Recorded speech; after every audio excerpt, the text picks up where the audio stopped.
Hello guys! Welcome to my Jari's Life Routine Everyday. Ito po tayo, nagluto po ako ng pakbet.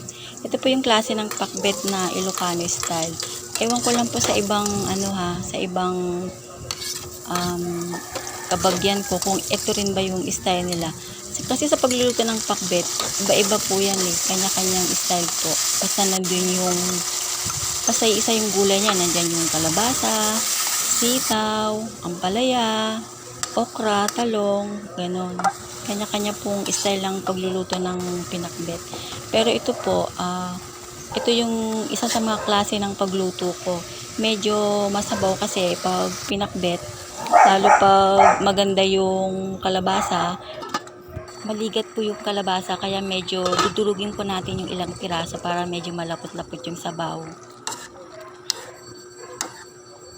Huwag po natin masyadong lutuin para maganda po yung kulay niya, fresh pa din.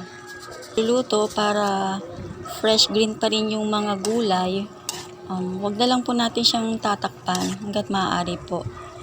Yun po yung sikreto na green, yung maberding ang kulay niya. Yung parang sariwang-sariwa pero luto na siya. Ayan, luto na. Amoy pa lang po ang bango, ang sarap. Thanks for watching. Follow me for more.